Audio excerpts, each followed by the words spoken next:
Most buying happens when you're not in the room. There's meetings that we just don't get invited into.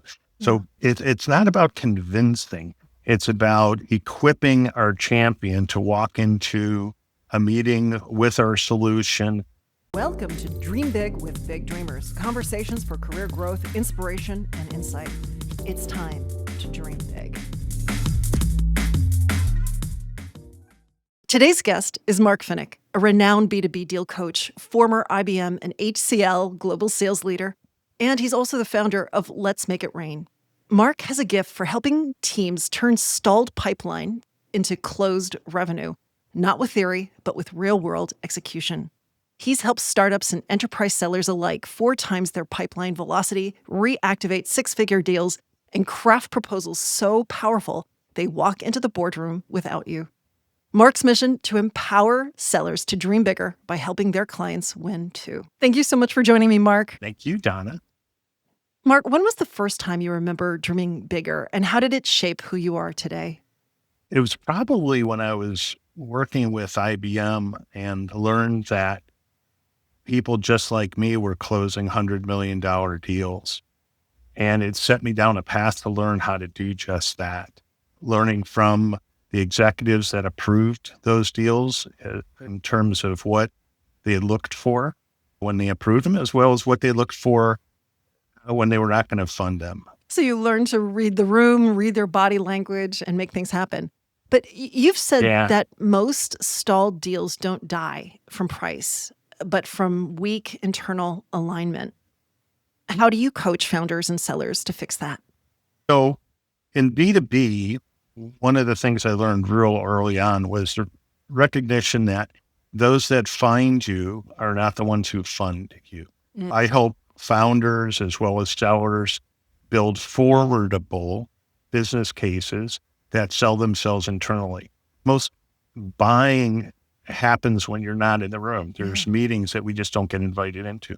So that starts and ends with selling the whole, not the shovel, quantifying the cost of inaction, and ultimately equipping those that want us, those that are going to be using us, equipping them to sell the language of the C-suite and help with these proposals get to those who hold the budget. So it's not about convincing. It's about equipping our champion to walk into a meeting with our solution and positioning that as a priority project where the business, specifically finance, sees it as a good business decision over competing priorities. And how are you making sure that they are equipped exactly with what they need? So if we position them in their role as selling inside the company without us, these are people who probably don't buy our solution as much as we sell it. They understand the technology, they understand the acronyms, they understand what it does, but they don't necessarily speak the language of the C-suite, which is all about how do we increase revenue, how do we reduce costs, how do we mitigate risk. Once we've got support that they want to use our technology and partner with us, we help them monetize the business case in terms of increased sales or reduce cost or mitigate a risk. We provide clear payback logic, and then we provide options, much like Radio Shack used to do with good, better, best, that gives them some flexibility based on budget constraints as well as how successful they want to be in the context of a cyber product. Is literally how secure do they want to be? And if it's a roofing contract, how dry do they want the building to be?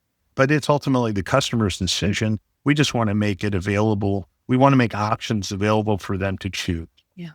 Now, you've helped teams 4 times pipeline velocity without hiring more reps. What are most sales leaders overlooking that you see so clearly? Most of them, they're solving for volume, not velocity.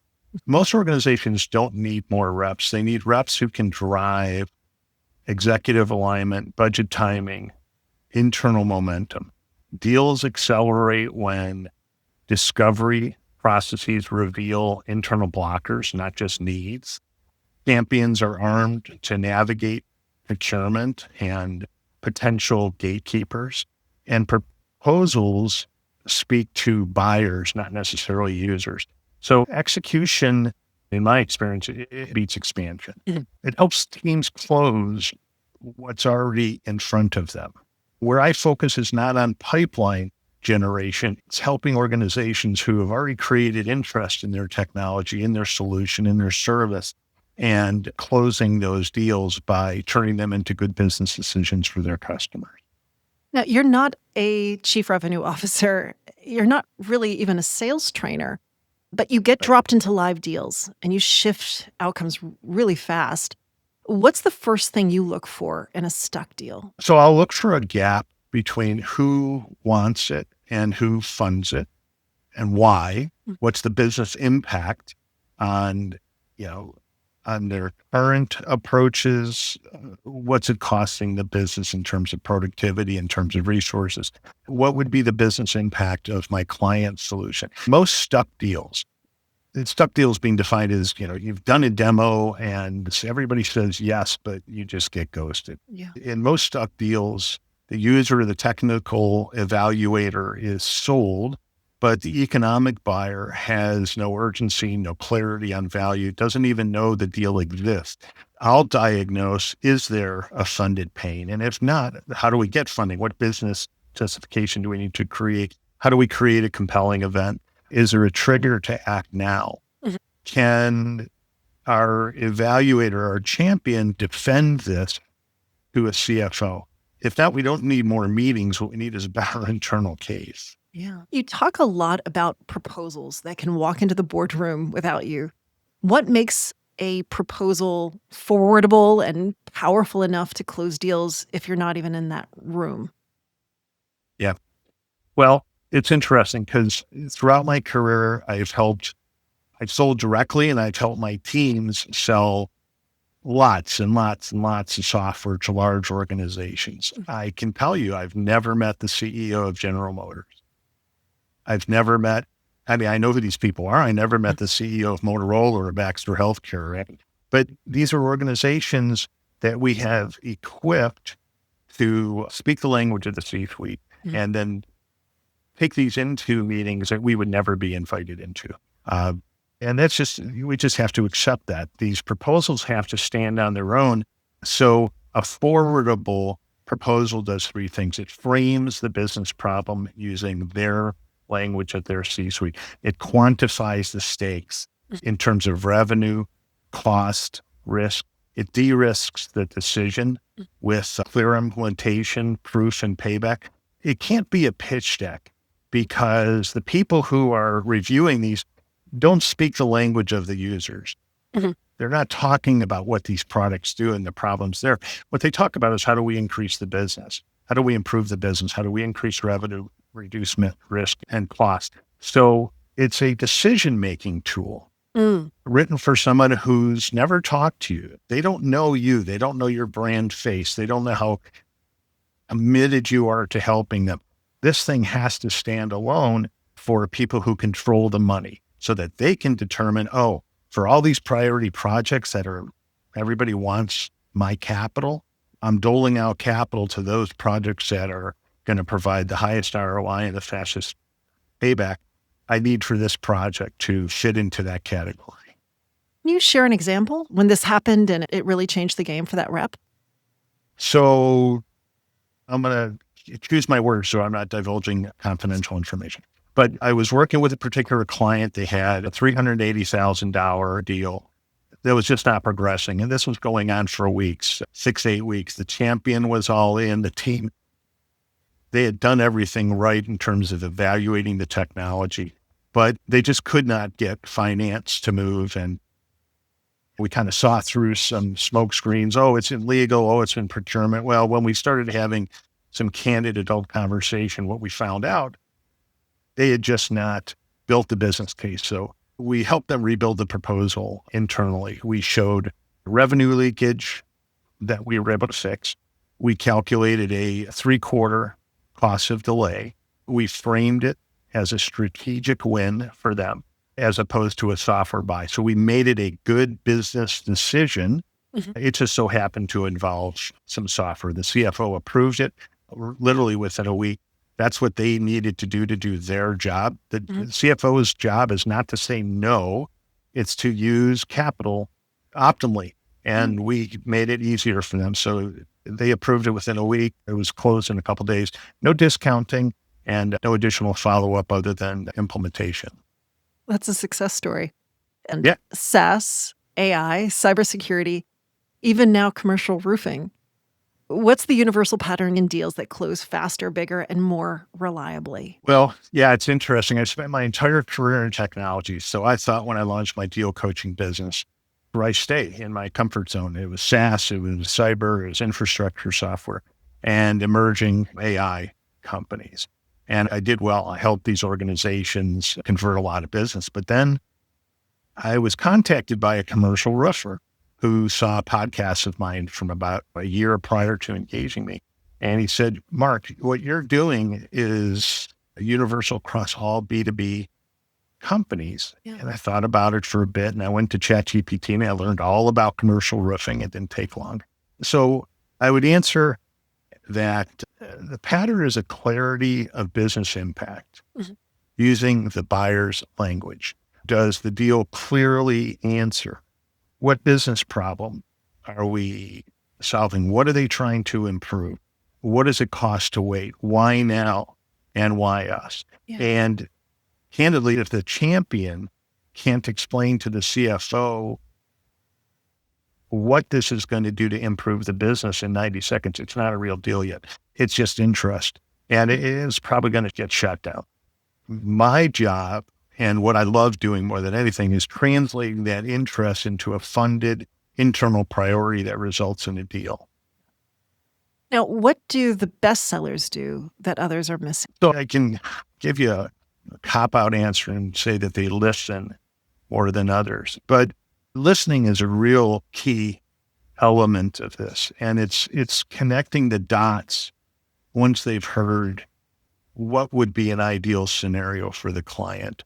When a client tells you, boy, if you're giving me a magic wand and I get to paint the next masterpiece, they're going to give you their treasure map. They're going to tell you exactly what they want to buy. Now it's a matter of, can they afford it?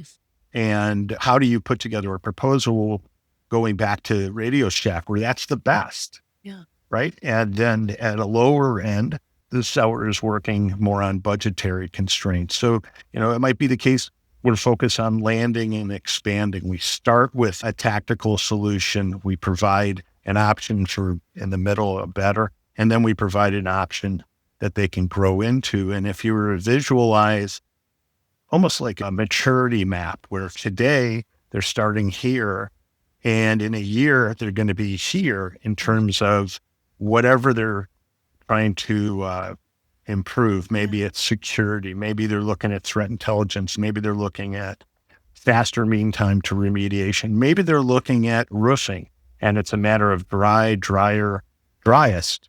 In all cases, the top sellers and sellers that I work with, we just help them start speaking in that vernacular, as opposed to, here's the things that our product or service does. Yeah. That's what websites are for. That's what Google is for. Go look. The customer will learn everything about your technology.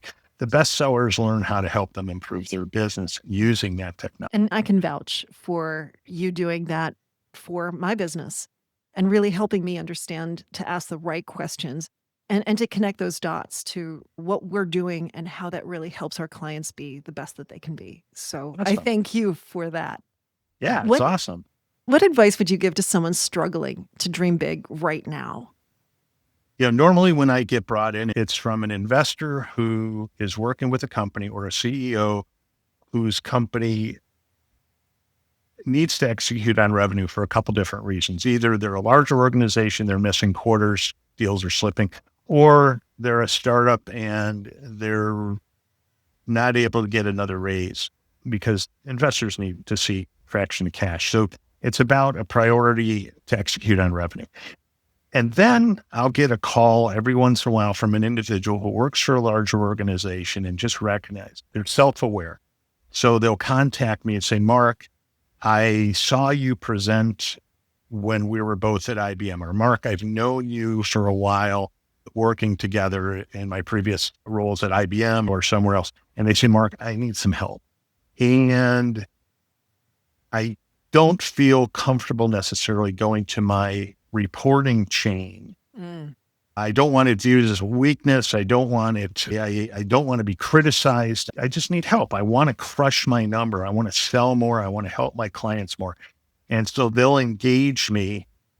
It's so gratifying, Donna. It's so gratifying to watch somebody and help somebody go from an initial conversation with where they're self-aware and they are struggling as an individual. And some of them even ask, should I even be in sales? Right? The calls in some cases are as much of a therapy session as they are coaching session on a deal. And it's very gratifying to help these organizations or individuals increase their lot in life, learning how to do many of the things that I've done. So, I work with a lot of people who are self-aware and they tell me right up front, here's what I don't know how to do, Mark. Show me how to do it. And then I also work with a number of people who, when we start off, they know everything. Yeah. But they're still not closing 100% of their deals. And when we ask that question, all right, you're closing 70%. Would you like to get to 75% of the deals? That's where I get the opportunity to help them. What's one big dream that you're chasing next? I'd love to be better at yoga. I'd love to be better at playing guitar. From a professional standpoint, helping one of my clients' reps close $100 million deal. It starts and ends with the same exact story. I get phone calls from former reps and former clients of mine 3 minutes before New Year's when they should be calling their grandmothers. They should be calling whoever it is, but they wish me a happy New Year. I just love that. It's because I help them increase their lot in life, which helps them, their family, their kids, hopefully grandkids. So yeah, there you go. You've made a difference. You've made a difference in my life, and I know you've made a difference in many other people's lives as well. You're too kind. You did it all. I just kind of coached you along. Thank you. So thank you, Mark, for pulling back the curtain on what it really takes to move from stuck to unstoppable. The real magic in sales and in life happens when we focus on helping others win. So to everyone listening, your next big breakthrough might be just one powerful conversation or one bold question away. So go out, connect deeply, and remember, big dreams aren't just for someday. They start with what you do next. Thank you so much for joining me. Bye-bye.